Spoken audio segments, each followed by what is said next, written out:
Covid-19 à l'ordre du jour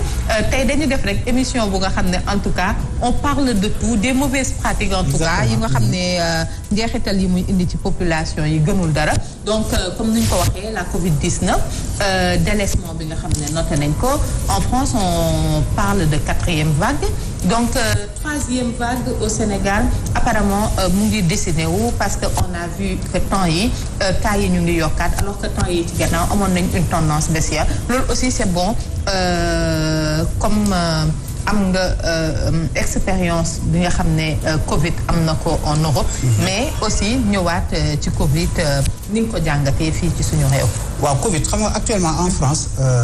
boo gisee li ñuy scruter mooy dañuy xaar automne bi ñëw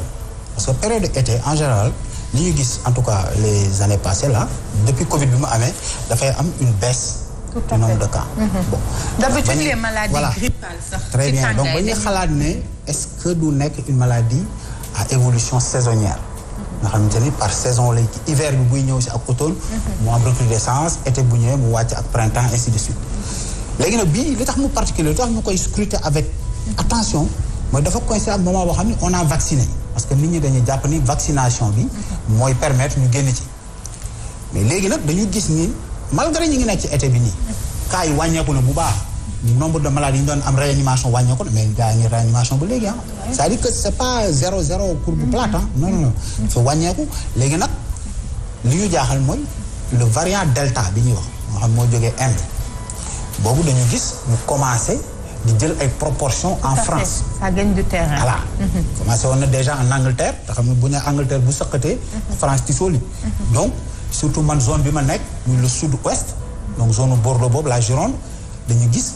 commencé di loolu nag moo ñuy inquiété te variant boobu li ñu seetlu mooy dafay laal am na ñu muy laal ñoo xam ne vacciné nañ ba pare day laal ay xale donc moo tax man keroog bi ma ñëwee Sénégal ma ni sëpp wax dëgg yàlla comportement yi ma gis yi man jaaxal na ma waaw non mais parce que les gens nañ waxante dëgg lépp lu ñuy wax mesure barrière les gens dañ ko jeté au calendrier grec takkatuñu masque gel hydroalcoolique waxatuñu ci jëm ñi ngi dajaloo par centaines et des centaines des milliers parfois même et cetera ba pare la vaccination de ce que j'en sais man vaccination Sénégal proportion bi vacciné wu mooy loolu en tout cas on n'a pas atteint suffisamment li ñu waxoon ni bu ñu ko amee dinañ am immunité collective ñi ci bëri sax benn dose lañu am ñaareelu dose ba peut-être xamuñu sax ni war nañ ko am wala jotuñu ko am et cetera et tout ensuite vaccin yi ñu utilisé d'abord moo nekkoon vaccin wu chinois yooyu Sinopharm bon ça vaut ce que ça vaut encore une fois je veux pas être quelqu'un qui dénigre mais en tout cas les chinois ci seen bopp ñoom génn nañ wax ne les scientifiques chinois ni vaccin boobu efficacité bi ñu annoncé woon nii au début en tout cas ils ont revu leurs ambitions à la baisse donc c'est beaucoup moins efficace AstraZeneca gis nga ko li ci nit ñi wax et cetera tey boo demee France foofu gars yi dañ ko boo fi waxu AstraZeneca du la déglu parce que diaboliser nañ ko ils ont mal communiqué sur ça par ay problème mu thrombose ak yooyu alors que pilule bi jigéen ñi jël nii pour def contraception mais moo ëpp ay cas de thrombose fu est-ce que dafa tax nit ñi bàyyi pilule non voilà donc commission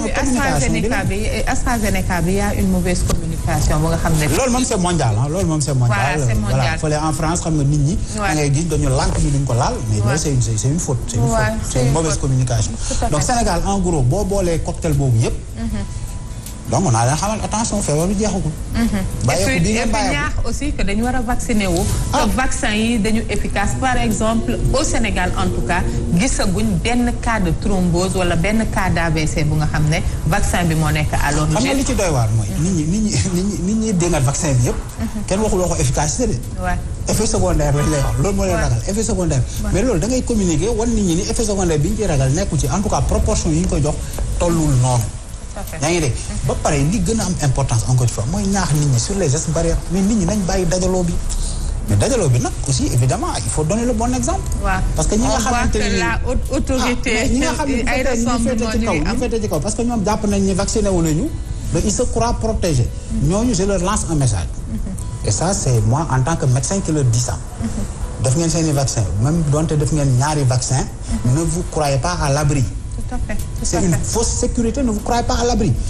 jaxasoo bi ngeen di jaxasoo ak nit ñi dajale nit ñi et cetera et tout attention et là j'alerte de la façon la plus ferme bis bu troisième vague parce que fii boobu bu boobaa troisième vague la ñuy wax attention donc on n'est pas à l'abri tout à fait et puis d'autant plus que